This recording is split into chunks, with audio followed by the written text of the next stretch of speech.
Welcome to TWitWoW, the best wrestling podcast made for wrestling fans, by wrestling fans, on the web today. I'm John. That's my cohort and commentary, Ashton. And this is our NXT review. April 13th, these reviews will officially be going live Tuesdays at 10 p.m. Eastern Time. They are making the switch. They made a big deal about it tonight.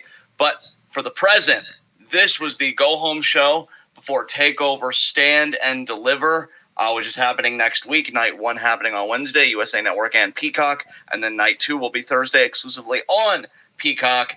And I have to say, quite a few video packages. Not really much to say about those, but really, I thought the best parts of NXT all had to do with the women. The women's division, whether it was with their tag teams or their singles acts, really had the strongest segments to me. And I just wanted to say, before I forget this line, because this is something I was thinking about throughout the night, Io Shirai and Raquel Gonzalez have had a better-built last women's standing match than Rhea and Raquel. The only problem is it's a singles match in the main event of night 1, not a last woman standing match. But I thought they really did well with the build. Io's babyface fire, especially to close the show, was freaking awesome. And criticisms of Raquel aside, she's looking like a genuine obstacle. Like, if we're really going to simplify a wrestling story down to its core elements, this is a fight that I think most people, not in our space of, the I and TWC, as we like to say, really would get hyped for. So, yeah, I think the women really showed out tonight. Strong addition of NXT here. Go-home show before a takeover. How'd you feel about it, man? Yeah, I think at least in part, if not a major part of what I'm about to say, is because of the women and the way that they were featured tonight and the hype of tonight. This was my favorite NXT TakeOver Go-Home show in years. Yeah, this was really good. When I say in years, I only say that because I don't remember when it was that we had that awesome go-home show for a takeover where Sasha signed the contract and stood on the table over, I want to say it was Bayley, but I don't remember exactly. It might have been Becky, actually. So I guess that was TakeOver Unstoppable? I think so. I think you're right about that. And that was in, 2015, I think? Might have been 2014? Might have been 2014. But that's to me, that's the last NXT TakeOver go-home show that I feel like lived up to this one. And that's just how good this one was. I fucking love this. This was so good. This was high energy, fast-paced, but not, jarring. And, I loved a lot of the ongoing stuff that went on throughout the entire night. I love some of the storyline beats to come out of it. This was just great to me. This was just a great show. Standalone, but it was an even better go-home show. Yeah. With that said, first segment, heat of the night, I've really got nothing that I can complain about, honestly. It was a go-home show. It did what it was supposed to do. Do you have any nitpicks or heats of the night that you want to get off your chest before we get right into the review? No. Okay. Let's get right into our NXT review. And we start with Cameron Grimes versus Roderick Strong. Cameron Grimes tries, cutting a promo to start. Wants to try this again. There's a lot of money on the table, Roddy, and that you eat intellectual property. If we do something with it, can be filthy rich. And Grimes takes off, his entrance attire, shows a Grimes the System shirt, and he even has queued up the Undisputed Era theme to say, I think it was either, it did say Grimes the System or even just Shock the System. No, it said Grimes the System. Excellent. And then, kind of transitions into Grimes' theme. And Roddy's just having none of it. Roddy, very clearly, he's angry, he's frustrated, he's a maelstrom of emotions, to say the least. The match itself, I've really got nothing to say. It's a work rate match, which, these guys they go hard at it. It's good to see Roderick. It's a PWG match, right? Yeah, absolutely, man. Absolutely. It's actually really nice to see Roderick back in a singles element. I know he's not everybody's cup of tea. I think he's actually a bit divisive in parts because in the ring, I think it's unanimous the guy's solid. Obviously on the mic, he's like a wet match in a dark cave. Actually, no, that's more Austin Theory. Roderick Strong's just more of a wet carrot in general. I was going to say, I don't think Roderick's terrible on the mic. He's just a little bland. Yeah, but I like the story beats here. I know that's something you mentioned that you liked about this episode, because at one point, Roderick gets distracted by a fan in a UE t-shirt, and Grimes capitalizes, he kind of pushes him into the barricade kind of thing. And then I love the finish of this, because this had such Andrade Johnny Gargano vibes after DIY broke up. Because Zelina with the DIY shirt. Exactly. And, Grimes is reaching into his trunks, and he brings out, at first I thought it was a foreign object like commentary, so I can't even blame them, for thinking that, because I'm like, oh, are those nuts? Like, what the hell? And then Roderick gets an Olympic slam, and he bends down and he sees that it's a UE armband that Grimes capitalizes, gets the cave-in, gets the pinfall. I will say it was one of his worst cave-ins that I've ever seen. But still enough to get the job done, I guess. Absolutely. It moves too OP. No one should ever kick out of it. Absolutely. A very strong opening matchup, no pun intended there. And a great story beat with the UE armband and the fan in the t-shirt. Do you have anything you want to say about this match? This was a solid match, like you said. I guess maybe me calling it a PWG match is giving it a little too much credit. It's not quite that good, but that's the style that they kind of worked here, maybe a little slowed down for the WWE audience, but it was decent. The big thing come out of this, though, was the whole Roderick UE story, and Grimes actually wins a match without outside interference, even though he kind of created his own interference. Yeah, which is acceptable, being a heel and everything. Like, if you're using your own ingenuity, I'm fine with that, honestly. It's when you have to rely on the outside help, or even when you don't ask for it and it just comes because, well, my beef's more important than what you got going on. That's kind of eye-rolly, but I think they did this really well. And then we got a cross video package, not going to talk about that. Then we got a Walter Champa video package. Again, really not much to say about video packages in general. I don't even have a problem with Walter. He's just more or less asking Champa if he's able to bring it. I think he must have asked at one point if the Black Heart still lives, because Champa made that a big part of his promo later. He sounded very angry and old, but we'll get to that. I don't think he even actually specifically asked that, but I think Champa just took it personally or something. I don't know. Yeah.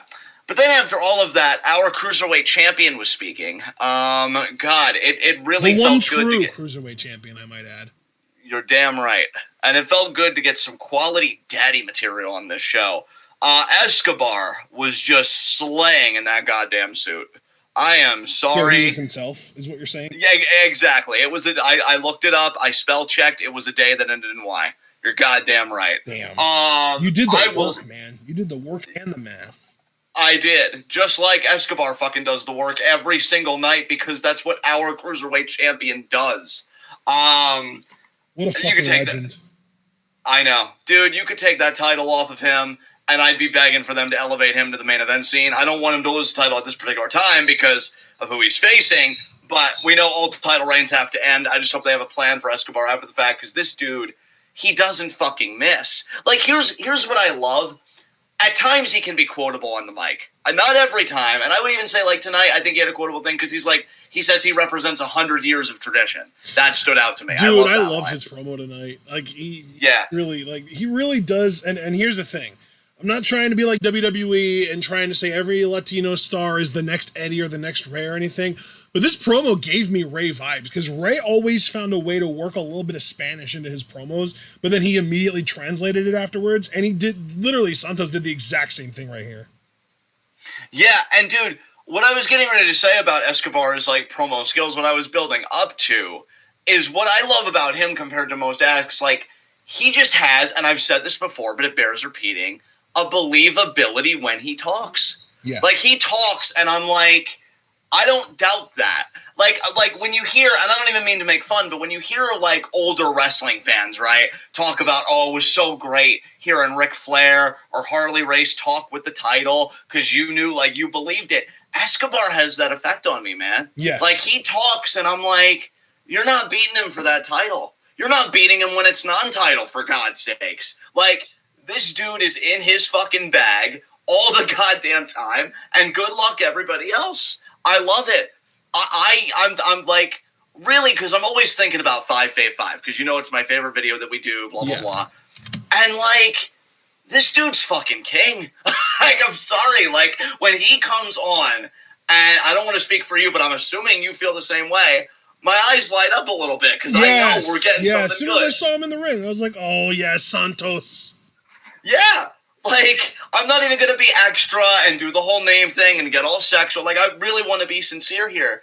This dude is the very best of professional wrestling. Because when you talk about an act that, like, they can come to embody it and you believe it, like, he's so good. I want to believe that this is how he is outside the ring with the fancy drinks and the fucking lounge show, the cruiserweight title, and just running shit like a goddamn kingpin. Mm-hmm. You know, like, the only other, I'm sure there are more acts, but I don't want to, like, dwell on this. Another act that makes me think of that, Suzuki. He's so goddamn menacing. I'm like, yeah, he runs the Yakuza when New Japan shows are over. Like, absolutely. Yeah. I love that Escobar has that believability where I'm like, no, he's on his king shit 24/7. Mm-hmm. So, like the fucking king that he is, he could take a day off. He could rest up. Nobody would have blamed him. You wouldn't have blamed him. I wouldn't have blamed him. Because it's a ladder match, you know? That's tough stuff.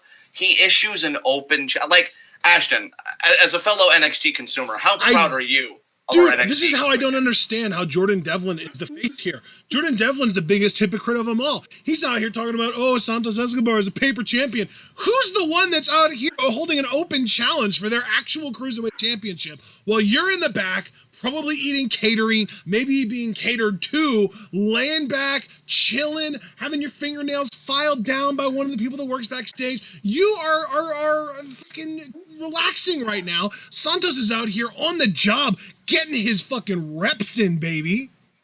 Yeah, absolutely. To just a slight correction, I do believe this was a non-title match, but it wouldn't have fucking mattered. Oh, did I say he was defending his title? I didn't mean to say that. Yes, my bad. But you know, dude, he's so dominant, it doesn't even matter. Because, like, Breeze comes out, and no disrespect to Breeze, another guy that I respect Breeze was far more. Game as hell tonight too. He looked great.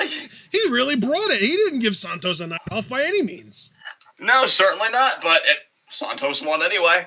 Like that's just it, man. Like, I mean, no matter how nice Breeze is, no matter how good Breeze is, no matter how game he was, he's not Santos. I mean, I don't even need to say anything else. But, like, this is why Santos is my Cruiserweight champion and not a guy who looks like Matt Gates just took a shit. Google it and cross-reference the faces and you'll see that I'm right. But yeah. Isn't that the guy that's going to testify against a bunch of Republicans who are, like, pedophiles or something? He might be a pedophile himself, last I heard. He's been accused of, like, child sex trafficking or at least having a relationship with a 17-year-old. Gotcha. He's also the Republican that was part of Beavis and Butthead memes playing the role of Butthead. If you ever saw any of those. So, yeah, he's repulsive, like Jordan Devlin. Yeah, there you go. So, yeah, Jordan Devlin can fuck off forever. Yes, really, perfectly forever. That is the correct answer, first of all. And, yeah, Escobar, even if he loses next week, which better not fucking happen NXT, he will still be my Cruiserweight champion. So many results that could happen next week that would piss me the fuck off beyond belief. And you know why that is? Because NXT can't help but platform trash. Like that. Yeah, that's very true. Pretty much. Yeah, pretty much. Yeah, Ashton's like, I want to add more to that, but you're right. Yeah, I mean, not only did I not spot a lie, but I couldn't even spot any more truth than what you spoke. Exactly. So, after Breeze vs. Escobar, which was very good, and I do want to give Breeze some very sincere credit. He was very game. It was a great match. I love, too, the kind of story in the match, because Breeze was working over the leg. And commentary, I got to give commentary credit. Wow. And really all three of them, because they really were on top of, like, relaying things back to TakeOver in a relevant way. Like, I know their job is mainly to promote and to relay stories, but they really made a point. Like, oh, Breeze is targeting that leg. That could affect Escobar in the ladder match on night one. Yep. So I really, really like that. So, yeah, great stuff. Then afterwards, LDF is restraining Breeze. It seems like Escobar's going to put more of a hurting on him. Sorry, Breeze. Shouldn't have come out there puffing your chest out. But then MSK came out to stop the beating. LDF got away, and then Grizzled Young Vets appeared on the Tron. They did their whole thing, like, oh, LDF, well, you're trying to earn brownie points with Escobar. MSK, well, you're so distracted by everything, but they do let the inner Boomer out a little bit, like, well, you're so distracted by memes. They said they are laser focused. Did say that. Oh my god. They have been laser focused on becoming the NXT Tag Team Champions. Really excited for that triple threat. The grizzled part might as well stand for Boomer. Exactly, but see, they make it sound grizzled cool without getting a little Boomer blood. Yeah, there you go. But yeah, after that, we get a Johnny Gargano interview, and the way with Candice and Indy, they also get to talk a little bit. Johnny, again, just is like, Regal is cuckoo bananas. He's really latched onto that. This whole Gauntlet just Eliminator. fucking adore that name. I'm sorry. Yeah. No, Johnny is doing really well right now. He's definitely had a soft spot in my heart lately. Yeah. And Theory, who I will just say right now before I even forget, because it's much later in the show, Theory's whole elimination thing in the Battle Royal. God, it's extra, but I gotta be honest, it's a nice twist on, oh hey, how's this cool save gonna work out? Oh wait, it didn't. So you're right in that sense, in that very specific sense, you are right. But at the same time, intentionally stupid characters are my least favorite thing in wrestling. Yeah, absolutely. I totally get that. I think you can do characters let me like rephrase that. Intentionally stupid characters are my least favorite thing in all of media. Wrestling is just a small part of that, but like even in my movies and TV shows, intentionally stupid characters are the worst. Yeah, I think I can vibe with you on that point for sure. But yeah, so I just wanted to get ahead of that and say, like, it was just a nice inversion, not really anything to do with me specifically, but just, what cool save is coming up? Oh, no, never mind. It's not even like one of those cute, fun, quirky characters where like people think he's stupid, but he's just misunderstood. No, Austin Theory's gimmick is literally just dumb guy. I hate it. Yeah. I hate it. It's the worst. Unlike your face, friend. Unlike your face. Well, because the thing is, I love those quirky characters where someone's like, they say something and then the reply is like nonsensical sounding, but then like we go back later and we realize that it made sense all along and they were just being misinterpreted because they're different. Like, I love those characters, but no, Theory's nothing close to that. He's just dumb and I hate it. And to be honest, and maybe this is a residue from my rant on Austin Theory, what was it, like last week or 2 weeks ago? You don't deserve to be understood. So that's my 2 cents on the discourse. How does it feel to be so brave and yet so right? It feels honestly amazing. So yeah, Johnny, he feels better. He's picking Austin Theory to win because Theory's like, do you know the finger poke of doom? But dude, that killed the business. But we're still here. Oh, that's a good point. And I think he said, oh yeah, idiots say I killed the business all the time. So yeah, all right, the Theory's gonna win it. Fuck you, Cornette. Dude, amazing. And then Indy Hartwell's like, I'm picking Loomis. That's right, people. Keep uploading the fan fiction. Index lives. Oh my God, Index. That's new. I love it. Remember, Beth Phoenix came up with that. I don't want to take credit. That was all Bethany Firebird. I love it. Yeah, I love it. It's canon now. I don't give a shit. It's canon. Soar, Bethany, soar! But yeah, Indy's picking Dexter, and Johnny just shoots her a look like, Candice, talk to her. Like, sort your daughter so out, horny Candice. On main, Indy. Yeah, exactly.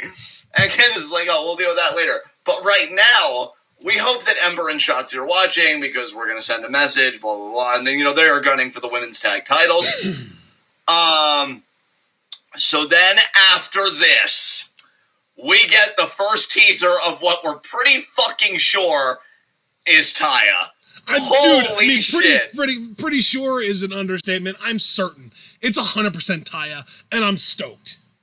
Yes, dude. It's 100% her, because that was Prince Presley. I looked up Prince Presley's Twitter. It's him. It's Prince Presley, which means it's Taya. It's fucking happening. We're getting Taya. And dude, first of all, these are the best vignettes NXT's ever done because reason number one, let's not be remiss, dude, they actually gave a date. Well, first of all, yes, they gave a date. But second of all, I love that they basically did like an inside baseball, like, hey, if you get it, you get it. If you don't, you can still be excited about the mystery kind of thing. And we're one of the people that get it. Yeah! Yes, dude.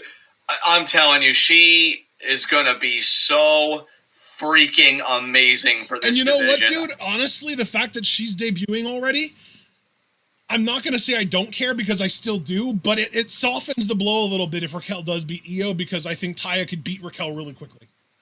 Yeah, I hope so, man. I really do. If anyone is going to be able to stand up to the powerhouse that is Raquel, it's another powerhouse in Taya. Dude, you know what's cool too is like this was like a story unfolding in these vignettes because it was the dog traveling all through the CWC. Yeah. Until it reached presumably, I guess, like the rooftop or whatever. And then you see Taya's boots. Now, I don't know about you. I thought they were going to do like an upward camera thing where they go from the boots and then they move up. Oh, yeah, and I kind of thought so too, but they really kept it focused on the dog.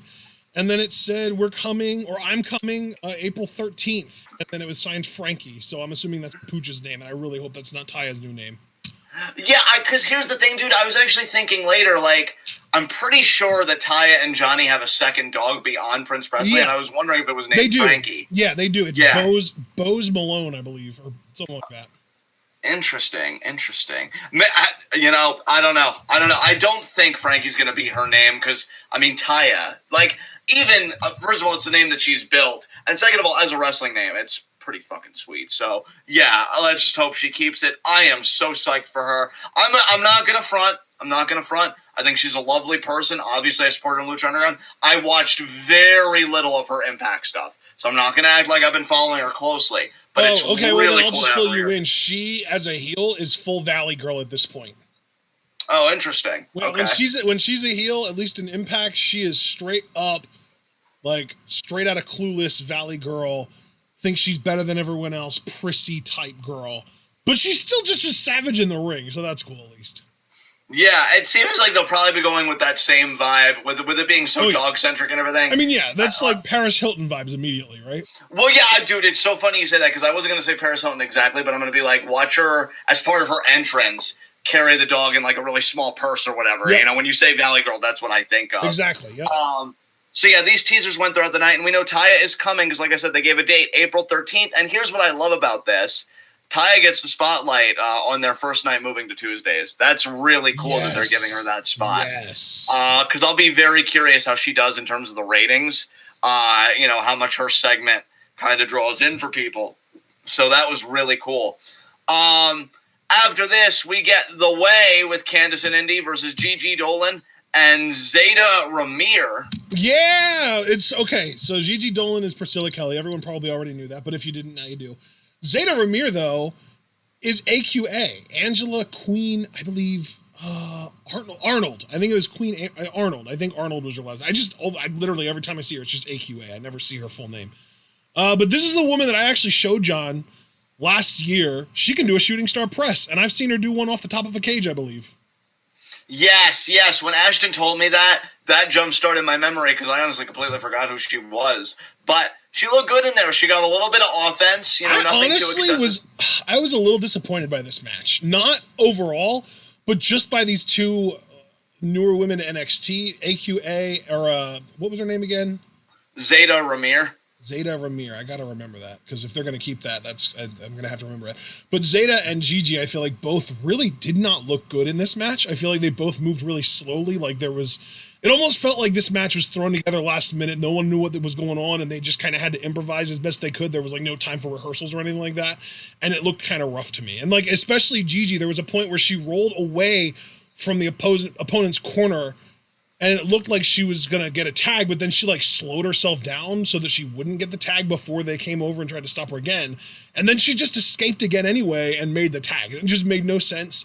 I don't know what they were going for there. I don't know if that was a botch. I don't know what was going on there. It was weird, though. And then Zeta, who I'm actually working on remembering that name now. Zeta, I know she's good. I know she's fast. I know she's athletic. She didn't look it in this match to me. Interesting. I thought Gigi looked worse than Zeta from where I sat, because I agree with you about the clunkiness and stuff. Zeta had some good stuff, because I saw her get some kicks and some offense there.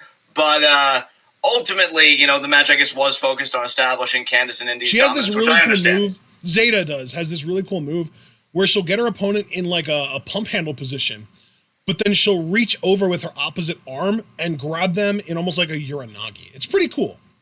Yeah, that sounds fucking sweet. Candice and Indy ultimately get the win, because Candice does like her variation of a curb stomp, and then Indy does that springboard elbow drop.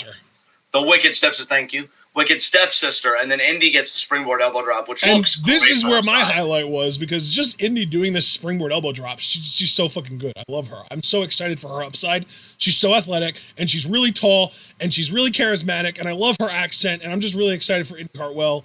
And she, to me, shined more than anyone else in this match in her, 20 seconds of the match.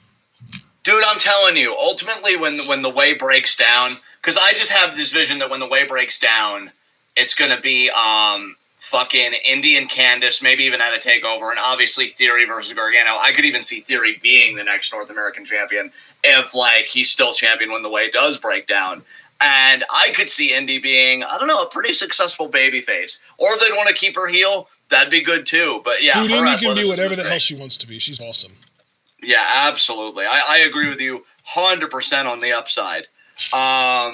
So, yeah, after that, we get Ember and Shotzi interrupting. Even before that, Candice and Indy cut a promo. Dude, this really promo from Candice was kind of fire, low-key.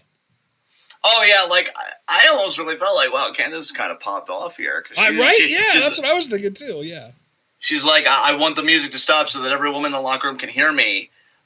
Nobody deserves to be a champion in this division more than me, which means that me and Indy deserve to be NXT Women's Tag Team Champions. So, Ember and Shotzi, I'm coming for what's mine, and I told you that we would do it at our time, at our place, and our way. And yeah, it's pretty much NXT TakeOver Stand and Deliver. Ember and Shotzi come out, and they more or less say, if you think you're taking our titles, you're out of your damn mind.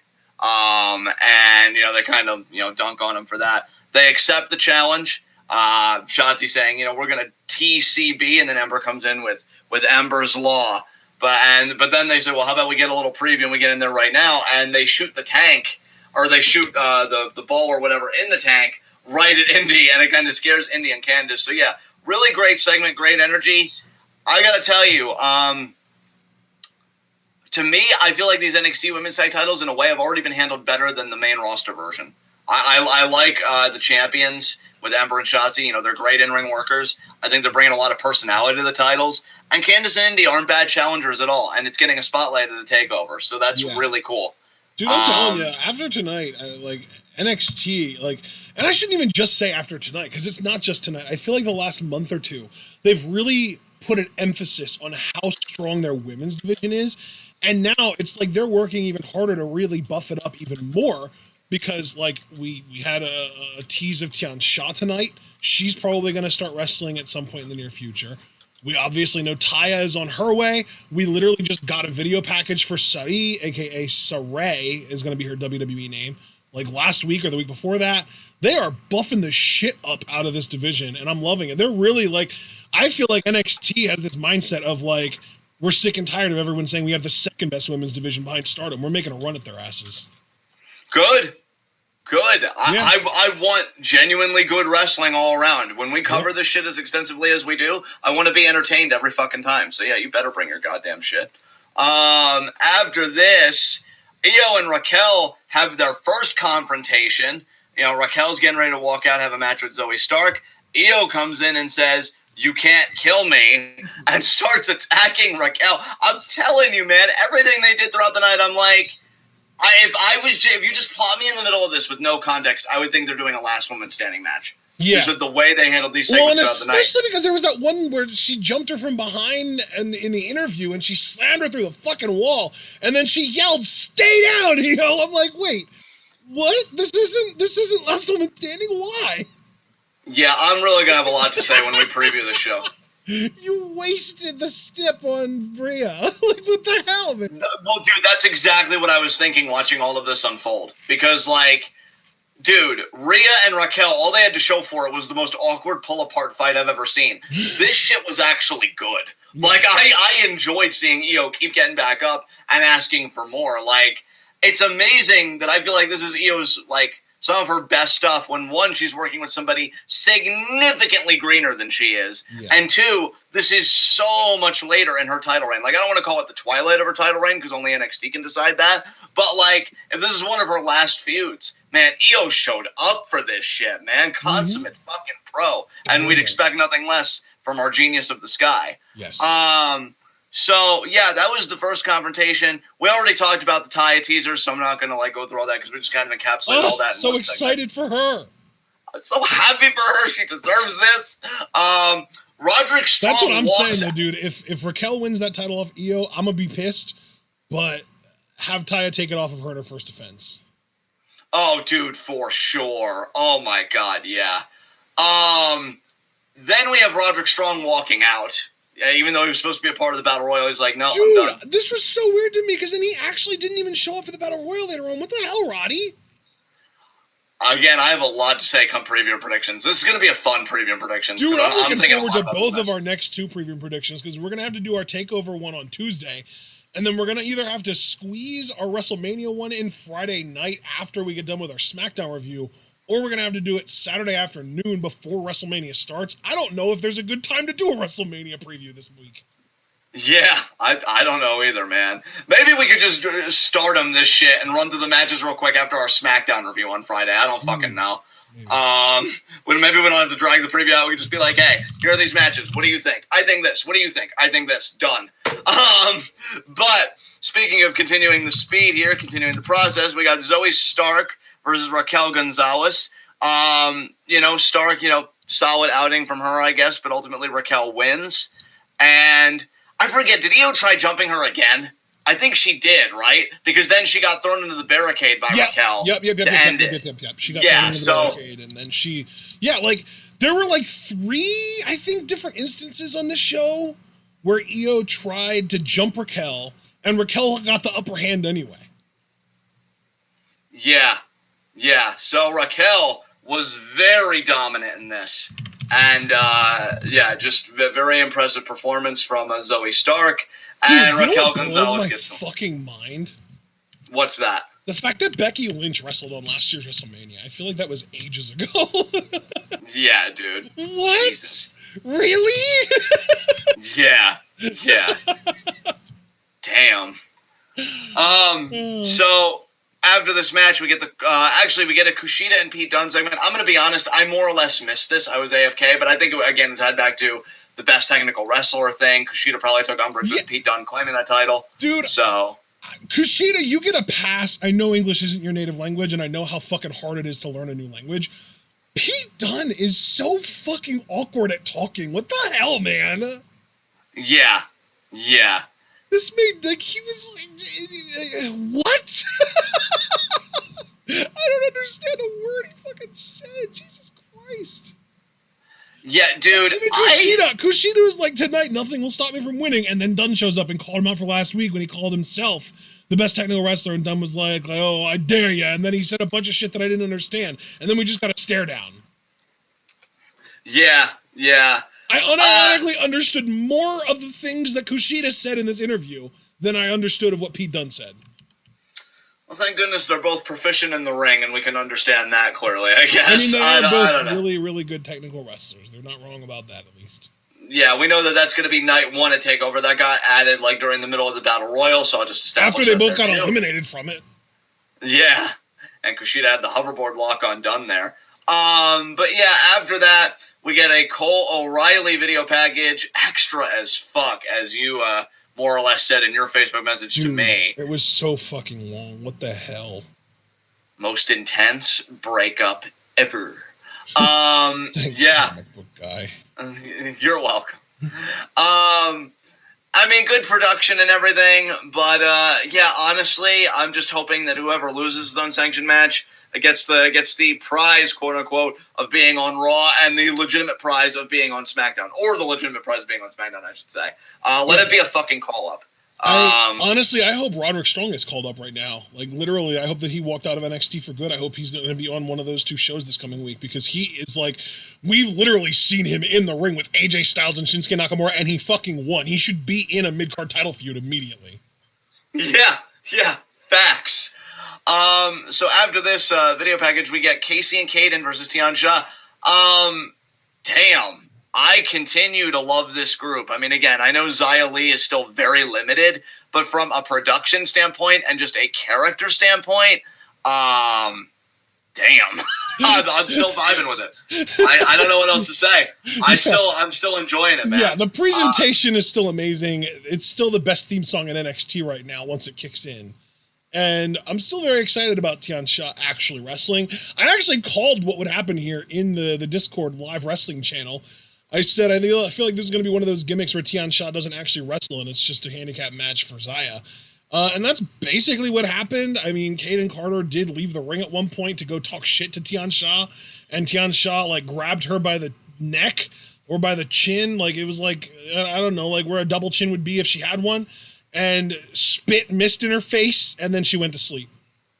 Yeah, dude, it honestly, it was fucking great. Like, that's the thing. I love when wrestling is just honest about itself. Yeah. You know? It's bright, it's colorful, it's like low-calorie fucking junk food, you know, whatever. And this kind of embodies that in a really good way. I don't mean that as an insult. Like, I love that it's so extra and into itself. Of like, yeah, we got this woman that's probably thousands of years old, lived among fucking dragons, and here she is doing a fucking nerve hold, knocking a woman out, and then literally blowing smoke in her face, which I don't know if that's part of like a knockout gas or what, just to finish the job. I mean, considering she wasn't actually really grabbing onto anything significant other than skin, I'm assuming it was the mist that knocked her out, not the hold. Yeah, but you know what, dude? What I loved about this is, like, Kaden, she's talking all that trash, and it reminded me so much of, was it Halloween 4 or 5? But, you know, one of my favorite kills where that guy is like, all right, asshole, you want to play trick or treat? And then he just doesn't say anything because, you know, his trach is turning into dust. And, yeah, Kaden had a lot less to say when that skin got grabbed, I'll tell you. Knockout. So, great horror movie shit. Well, I even feel myself turning up. Exactly. I even feel myself turning up, recounting this segment. It was amazing. And, I feel the vibe. Yeah, and the diminutive dumbass, Casey Catanzaro, she got knocked the fuck out. So, that was great. I felt like I won twice, personally. I hear it in your voice. You really do. Yeah. Yeah, and Foster dunking on somebody that I could support. I want to hug you so bad right now, you beautiful bastard. Oh, God. Yeah, this is great. I can't wait to see, because this is another one from a character standpoint that I can fully buy being NXT Women's Champion. You know, Tian Sha. Like, yes, this division is starting to really flex, and I'm here for it. Yep. Raquel Gonzalez. I wonder if they're trying to build up the women's division to the point that they can introduce like an NXT Women's Intercontinental or North American Championship, like a mid-card women's title. Maybe. I mean, given that the NXT Women's Tag titles are so new, I'd give it maybe another 2-3 years before such a title would get introduced. I don't know, man. Like, there are going to be a lot of singles women's wrestlers that aren't going to be competing for the world title, that aren't going to want to pair off, that are just not going to have much to do. Bro, let me ask you something. Since you and I are spitballing, right, and I feel like in this space there's no such thing as bad ideas. Well, at least bad suggestions, I guess. Because NXT is moving to Tuesdays, right? Yes. So they no longer have anything on Wednesdays. Do you feel like they would branch out and give a show specifically to the NXT women for Wednesdays? Just so they could still give a fuck you to AEW? That would be such a fuck you to AEW. Holy shit, I would love that. Oh my God. I'm only bringing it up because we both are thinking about the division right now, and like, it could be an hour long too. I would love that. I would be all for that, yes. Yeah, like, I don't know if it would be a full 2 hours, but even if it was an hour, you'd still be taking an hour's worth of viewership away from AEW. I could see them doing it personally. WWE is the pettiest company on earth. Don't think that they're going to leave Wednesdays unoccupied for long. Like, that is one thing. Oreo might have them beat, but you keep going. There you go. Holy shit, Foster. Just saw those messages. Okay. Raquel is being interviewed. She wants to applaud herself for her dominance, but Io won't give her the opportunity. Confronts her again, and then, I hate to say this about Io. I normally don't like talking shit, but she definitely gets her fiber intake up after eating wall. Yeah. So, yeah, that was oof. Yeah. Have you seen like a show or a movie where some dumb guy crashes through a wall and then tries like eating it like a fucking brick or like a slice of pizza or something like that afterwards. Yeah. I feel like Io could have done that here because there was definitely a chunk laying right next to her head after she landed. Oh my God, yeah, it was rough for Io for sure, and Raquel looking very dominant ahead of their championship match at Takeover. It seemed like something they would have done in Workaholics. Yes, 100%. Oh my God. After this, we get a Champa promo. Very angry and very old. Oh God, Champa! How have you aged 15 years in the last 3 years? It's a long fall from the top. Projecting there, Tommaso? Huh? Bitch. But yeah, more or less saying that, you asked if the Blackheart still lives. Well, when it's Take Over, Stand and Deliver, you're going to get your answer. Blah, blah, blah. Just sounding so yelly and whiny. Clouds, yeah. Yeah, like, you literally sound like those doomsday conservative, bro, that like, no, oh my God, if we promote trans equality, it's the end of civilization, and you get called out by a guy that's clearly better than you, and you're just like apoplectic about it, like it's the end of your world. Yeah. The apoplectic, fuck off. Yeah, like, I don't want to confirm your fear and your doubts, but I actually kind of do. It's over for you.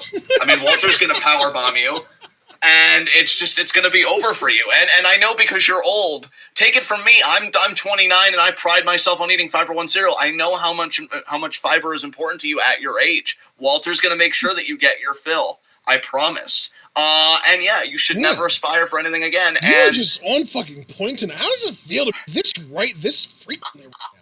Well, here's the thing, and I haven't shared the pics with you yet. I've been meaning to, but I actually got a haircut recently, and we did a really you told me about that. Well, yeah, but I don't think you've seen the pics yet. No. Because it was the closest I've ever gotten. I'm practically bare scalp. I'm not completely bald, but close. So you got a Julia buzz cut? More or less. I actually think that's pretty accurate. But now that I've officially claimed the sexiest scalp in professional wrestling, you're just retire. I don't know what else to tell you. Just, it's over. Dude, I think he's trying to retire from the bald status because he is growing his hair out a little bit. Yeah, it's disgusting, and it's gray, and I'm pretty sure the real problem is that he just has a gigantic bald patch in the back of his head, so... Yeah, do something about that. Fix it. Male pattern baldness is a real bitch when you get into your... Ciampa's only in his mid-30s. What the fuck? God, how does it feel, Champa, that this is the most that we've talked about you probably ever? And we're not even wrong. He's literally only 35 years old. This dude was born in 1985. That's the year that fucking 1985 is that Bowling for Soup was talking about with that old mom that they were talking about how she hit the wall and she was like, it was 1985. That's when Tommaso Ciampa was born. That's when he was born, John. He's only 35 years old and he looks like this. It's a disgrace. Dude, he honestly. looks like Ben Kingsley. How old is Ben Kingsley? He looks like Ben Kingsley as the Mandarin in fucking Iron Man 3. Ben Kingsley's 77. Ciampa, how does it feel knowing, and I know I've kind of ragged on this man a little bit. Edge is 47, and he looks majestic as fuck with the gray he's got going on. Look at the mane. You just... How many elves are living in that beard right now? Okay, can you... Dude, wait. Roman Reigns is also 35 years old, and he looks like that.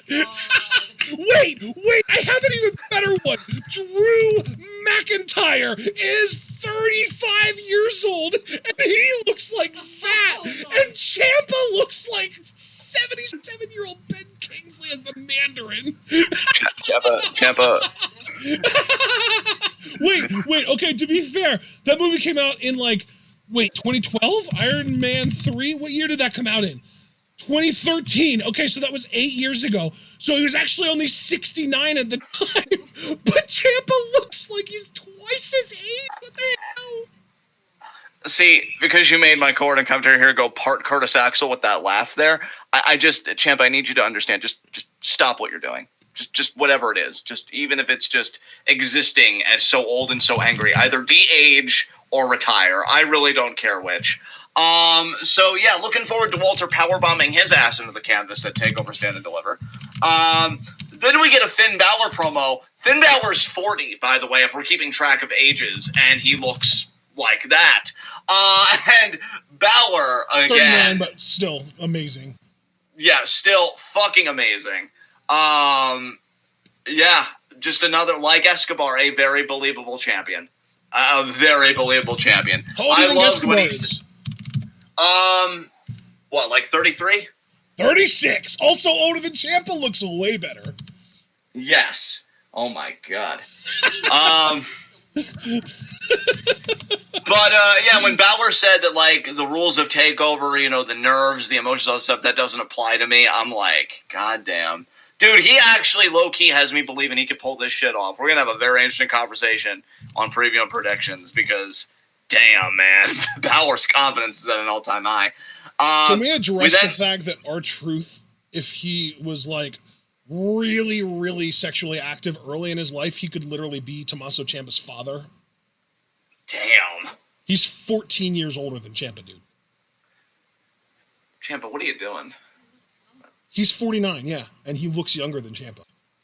Yeah, like, goddamn. Yeah. Goddamn, Champa. Yeah. Wait. There's another one that I just thought of. Yeah. Wait, I need to remember the guy's name. I'm thinking. You continue. I'm going to figure this out. Okay, while Ashton's doing that, guys. Leave me behind. I'll figure it out. I believe in you. We get the Gauntlet Eliminator Battle Royal. Now, I'm going to be honest, guys. I only kept track of the first 5 eliminations, like in chronological order, and then with every subsequent elimination, well, really, I guess I could do that. I did that, too, because I did list who was going to start the Gauntlet when. So, yeah, we had Jay Gatlis eliminated first, then Tyler Rust, then Austin Theory, then Kushida, then Pete Dunne. So we know that those guys will not be in the Gauntlet next week at NXT TakeOver Stand and Deliver Night 1. Kushida and Dunne, Kushida had the hoverboard lock on the outside, and as I already said, their match got added to Night 1 of TakeOver. Then we get the remaining eliminations. We know now Bronson Reed will enter 3rd, Grimes will enter 4th, Loomis will enter 5th, and LA Knight will enter last. Now, to kind of rewind a bit, because I just wanted to establish those eliminations and who's going to be entering the Gauntlet when, and I don't know if I said this, but Swerve and Ruff will start the Gauntlet. I actually forgot about that. I apologize. So Swerve and Ruff will start the Gauntlet. Reed 3rd, Grimes 4th, Loomis 5th, Knight last. Yes? Rest in peace, Chadwick Boseman, but dude was 50. Damn. He looked fucking incredible. What the hell? Yeah, he looked incredible, and like he was dealing with the medical issues he was dealing with. That's insane. Ciampa's like, oh, my neck, ow. No, dude, he had cancer. Yeah. Jesus Christ. To kind of rewind a bit and now actually talk about the Battle Royal itself, it was fine. Loomis was the fucking star of this. You literally just stood there the whole time. Yeah, but it was such a perfect character beat, and it's funny because it's like, how can I put this? It's like when you have a blank piece of paper and you draw a circle in the middle of it, your eye can't help but go back to the circle. It can wander all around the paper, but it's always going to be fixated on the circle. Loomis was the circle on this piece of paper. I was pretty much watching him the entire time, and he was the only one, like, not moving. Yep. Because I just kept waiting for him to move or to, like, take action. And, yeah, like... Dude, I really hope he wins the Gauntlet and he gets to face Johnny on night 2. I hope NXT just didn't drop that story. I knew LA Knight was going to win this when he made it to the final 6 because he was just the biggest heel there. Yeah. So I knew he'd win this. I'm just hoping he doesn't win on Wednesday. Yeah. And Knight, again, does eliminate Loomis last. And, yeah, kind of jaw-jacking with Johnny, who was on commentary for this. Johnny did, just fine on commentary. Well, but yeah, alone, right? The fact that Johnny's a heel probably eliminates LA Knight from contention from winning on Wednesday. It really does come down to Reed, Loomis, and Ruff. Yeah. God, I hope Bronson Reed doesn't win it either. And Ruff, I doubt he'll win because he's had his time. But I will say, my biggest disappointment with this Battle Royal was that Tyler Rust wasn't going to be in the Gauntlet. Because I knew Tyler Rust wasn't going to win, but I wanted him to get a TakeOver spot and shine. Yeah. The idea that, and I get it. Ruff and Swerve have an actual story. Russ does not. So it makes sense why they're in the Gauntlet. I guess I was just a bit salty. It's my own bias, really. I want to see more Tyler Rust, because that also means seeing more Malcolm Bivens. And who loses in that situation? I'll tell you who. 0 people. No one. Yeah. So proud of you. So proud of you right now. After that, Io comes out. I was surprised when I heard her music, dude. I ain't gonna lie. I heard her music. I'm like, wait, what the fuck? Yeah. Io comes out. She cuts one of those Asuka promos where it's just that Japanese fire. Oh, I did actually catch some of it. I caught some of it. She said, Ima Kokone, which means here and now. Damn. All right, so she's calling Raquel out. Hey, bro, she just knew that Io was saying it very aggressively, so Raquel's like, well, I'm not taking this. And she comes out. She's just like, I don't know what she's saying, but I bet she's insulting me. How dare she? See. Now, because I'm so extra, if I was the woman on the other side of this feud, it would have just been like, I would have tried to find a PG way, but more or less, the fuck you say to me? Literally. And then confront them. Oh my God. Of course you would. But that's because I'm incredibly ignorant and not nearly as cultured as I'd like to believe that I am. Aww. So, we have this confrontation. They actually do a proper pull apart with, like, the locker room trying to, like, restrain him and stuff. And then Io does a beautiful crossbody to end it. And, man, Io is feeling herself. I don't know if she's on that 5-hour energy shit. Or no. Actually, what she's on is... Like I'm the fucking cocaine tonight, really. Dude. Facts. Because she was on her, I'm the best in the fucking world, try and take the mantle from me shit. God damn. Like, you can tell... Like, I love, whether or not I have an Io or a Brian in a Fave 5, I want to make something perfectly clear. I will always love performers like that, because I always love performers that believe in themselves, because they've earned the right to believe in themselves, because they're that goddamn good. And Io, you can just tell, she believes in herself. Like, yeah, this is my fucking division. The title is well, and again, all championships are props, but in this case, the title really is just a prop. Whether or not I have it, it's my division, so sucks for you, I guess. Yeah, Io was great here. This was awesome. The title needs her more than she needs the title at this point. That's 100% accurate. And I'll tell you something, man, not to go too far in my praise of Io, but I feel like she had the kind of night that could make new fans out of people. I really do. Like I feel like if you already love her, tonight was the kind of night that could have made you love her.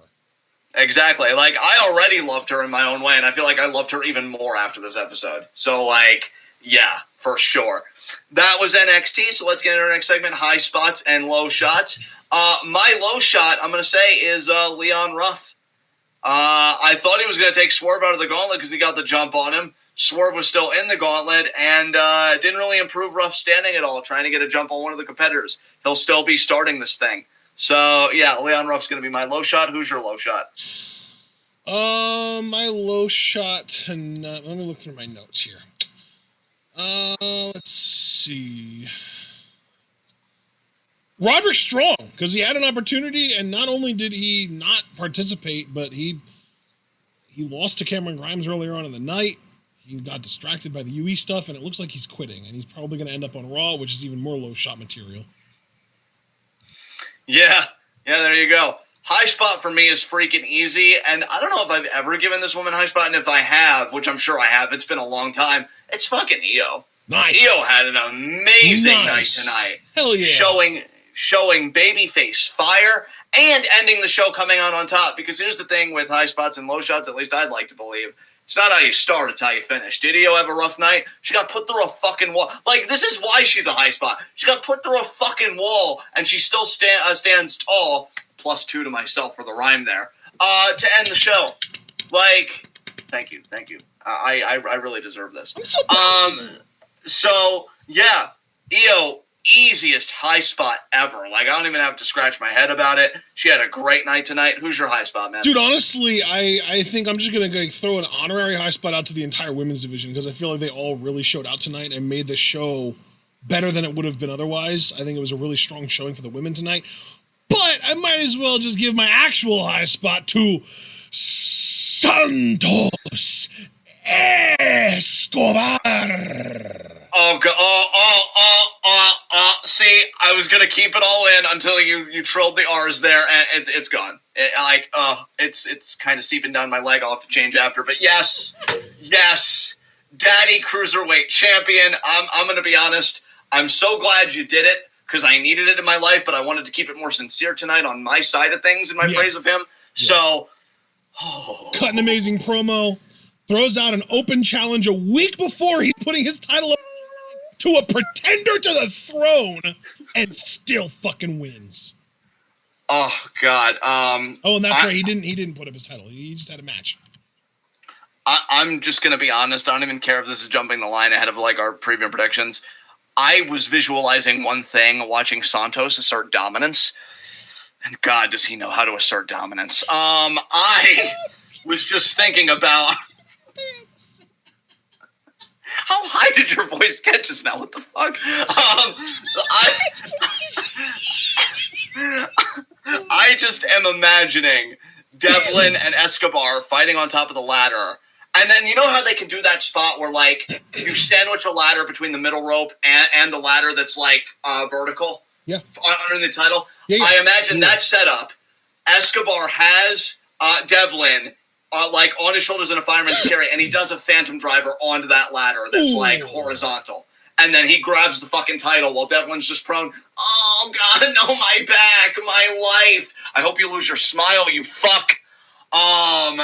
Which is a very nice way of saying we hope you leave the fucking business forever.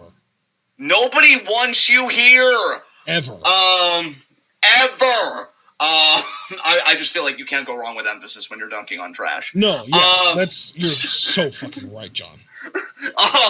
So yeah, that's just the visual I kept having where I'm like, if the match doesn't end that way, or bonus, he puts on the mask full of courage, he headbutts Devlin off a ladder, and he still falls through like 10 ladders, I just need his back to be destroyed. Because he hasn't been carrying shit anyway, so he doesn't fucking need it. Yeah, there you go. There you go.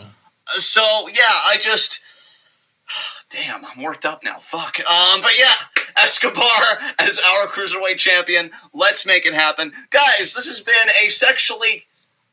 Wait, what was that, sir? Say it again. No, I won't do it. Go move. Okay. Folks, this is a only slightly sexually tinged review of NXT. So this has been NXT. We're starting OnlyFans. Wait, what?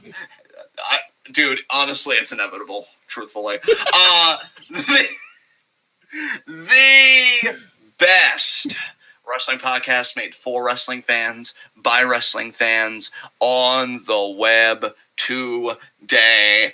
I'm John. That's my cohort and commentary, Ashton. Guys, be sure to like the videos you file out. The more likes you leave, the more likely we are to be the top search result for NXT reviews on YouTube. And when you're the best at what you do, the top is the only place that you belong. So please leave that like. Be sure to subscribe and click the bell icon so that you can keep up with all that TWitWoW goodness. Check out everything we're involved in the description box, including our Twitter handles. I'm at John_TWitWoW. He's at Ashton_TWitWoW.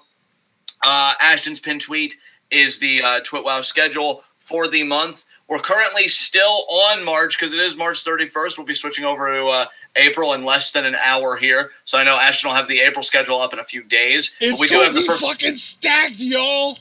It really is, y'all. He's not even lying. But we do have the first 3 days of April on this schedule, and we do have one thing listed, which might have to change given that we didn't do Stardom today like originally planned. God damn you, Stardom. It was one fucking video, really.